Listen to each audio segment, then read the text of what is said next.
Hi, welcome to the Hollywood Makers. I am your host, Claudia Cano-Asbjornsen. And today we are bringing you the latest news in the entertainment industry, along with our segment, The Ones to Watch, with 3 films you might want to add to your list. So let's start with the news from the film front.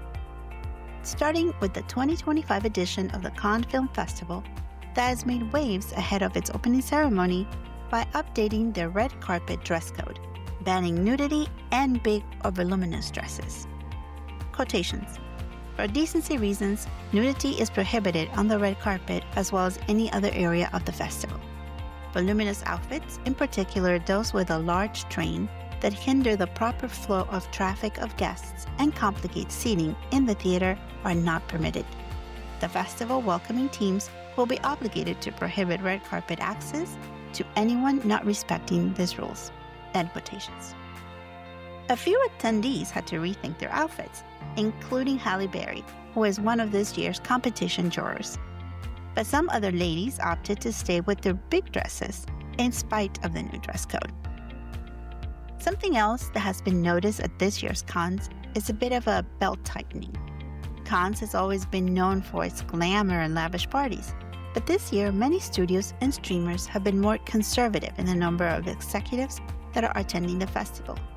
With the industry and the box office still suffering after that pandemic and the strikes, many are leery to spend too much on the movies that will not give them their return on investment.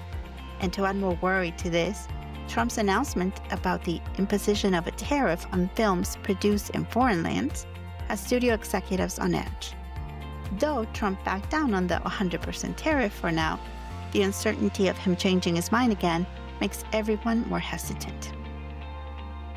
In other news about Cannes, 2 well-known actresses will be premiering their directorial debuts at the festival, Scarlett Johansson and Kristen Stewart. Both ladies have been in the business since they were kids, and they both expressed that their desire to direct has been there since they were little girls. Kristen will be presenting her film, The Chronology of Water, a biographical romantic drama based on the memoir of the same name by Lidia Yuknavitch. Kristen Stewart also co-wrote the screenplay along with Mandy Mingo. Scarlett, on the other hand, is presenting her film Eleanor the Great, a drama about a 90-year-old woman that befriends a 19-year-old student after moving to New York City. Can't wait to see how these 2 movies perform, and we'll wish both of them a lot of success. In other news, guess who's coming back to the silver screen? The iconic Daniel Day-Lewis is returning to the big screen with the film Anemone, the directorial debut of his son, Ronan Day-Lewis. The movie was also co-written by the father-son duo. It is expected the Focus Features will release the film in the first weeks of October. The last time we saw Daniel Day-Lewis was back in 2017, when he played the role of a fashion designer in the film Phantom Thread, a role that garnished him his 6th Academy Award nomination for Best Actor. In total, Daniel has 3 Oscars for his roles in My Left Foot in 1990, There Will Be Blood in 2008, and Lincoln in 2013. And talking about awards, the Golden Globes announced a surprising new category for the 83rd award ceremony, and the award goes to the Best Podcast. Yes, starting January 2026, the Golden Globes will recognize the best podcasts of the year, recognizing the talents and diversity of the podcasting world. This is what Helen Huna, Golden Globes president, said. Quotation. As the world of entertainment continues to evolve, we are excited to recognize new forms of storytelling. Podcasts have emerged as a profound medium for sharing narratives and building communities across global borders and generations. By celebrating achievements in both audio and visual podcasts, we aim to honor our heritage categories while making room for new voices and formats to be heard. End quotation. Details on the eligibility and the criteria to be considered will be announced later, but for now we know that the top 25 podcasts will qualify, and out of these, only 6 will receive the final nomination for the awards. Wow, talk about a shift in the industry. Who would have thought this was possible? We gotta find out more. We might be at the Golden Globes in the near future. Anyway, in other news, AMC Theaters, the largest theater chain in the world, has announced that moviegoers will receive a great discount this summer. Starting July 2025, they will offer a 50% discount on all movie tickets every Wednesday for those who are part of the AMC Stub Rewards program. Woohoo! I already have my Stub Rewards program, so I am so excited to hear about more discounts. Those who are part of the program already have discounted tickets on Tuesdays, but this Wednesday discount is a new promotion to get us back in the theaters. It is not clear if it will be just for the summer or if it will be a permanent thing, but either way, it is a great way to get us back to the theaters without costing us an arm and a leg.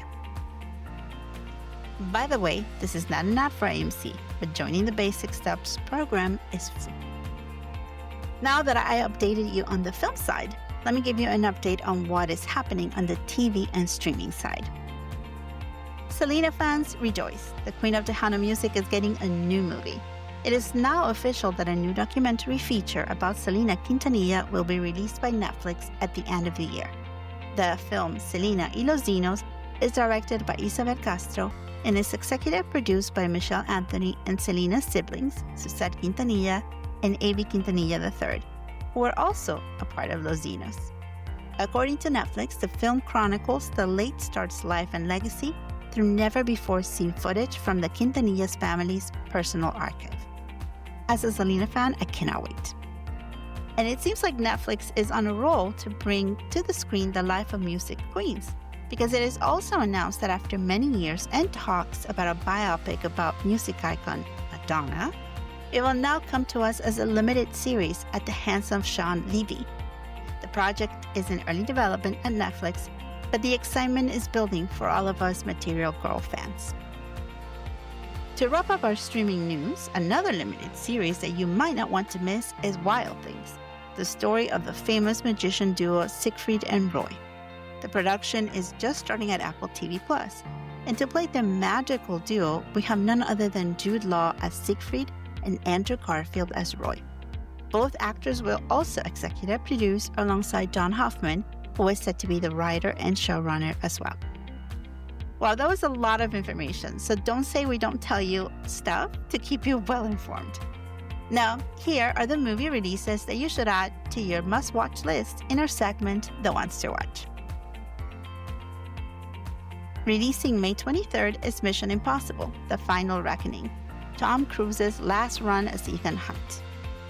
Ethan Hunt and the IMF team race against time to find the Entity, a rogue artificial intelligence that can destroy mankind. Some interesting facts about the film. The movie includes references to earlier films, including the original and the third installment. This will be the longest-running film of the franchise, with a runtime of 169 minutes, or 2 hours and 49 minutes. The film has an estimated budget of $400 million, making it one of the most expensive films ever made. The only actors to appear in all 8 films are Ving Rhames and, of course, Tom Cruise. It's been 30 years since the first film release. Tom Cruise was just 33 years old at the time.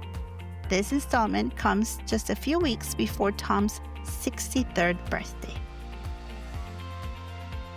Next on the list of movies to watch, and also releasing on May 23rd, is the much-anticipated live-action remake of Lilo and Stitch. A young Hawaiian girl adopts a dog from a local pound, completely unaware that it is supposedly a dangerous scientific experiment that has taken refuge on Earth, and is now hiding from its creator and those who see it as a menace. Interesting facts about the live-action remake is the first trailer received 158 million online views within the first 24 hours. It was originally planned to stream for Disney+, but it was so well received that it was moved to theatrical release. The voice of Stitch is none other than Chris Sanders, the writer and director of the 2002 animated film, where he also voiced Stitch. Chris had to do the voice work while also working on his other film, The Wild Robot. Zach Galifianakis was the first to join the cast back in 2023. He will be playing Dr. Jumba. Maya Kealoha and Sydney Agudong were selected and announced in March 2023 after the studio conducted a wide search for the actors to play Lilo and her older sister Nani, respectively. The original voice of Nani in 2002 was Tia Carrere. She will now play a new character in the movie as Mrs. Kekoa. And if you're a fan of action films, don't miss Ballerina, scheduled to release the first week of June. The world of John Wick expands with Ballerina, as Ana de Armas stars as an assassin trained in the same traditions as John Wick. Taking place during the events of John Wick, Chapter 3, Parabellum, the film follows Eve Maccaro, played by Anna, who is beginning her training in the assassin traditions of the Ruska Roma. Interesting facts about the film: the film's concept was inspired by the trailer of John Wick Chapter 2. Shay Hayden wrote the original screenplay draft as a standalone feature film. The film underwent several reshoots and changes before arriving at the release version. This is the final role for actor Lance Reddick before his unexpected death. Before Ana de Armas was cast, Lady Gaga was considered for the lead role. And there you have it, all the movies, interesting facts, and the news of our industry, all to keep you well informed here at the Hollywood Makers. Don't forget to like, subscribe, and leave us a message. Till next time.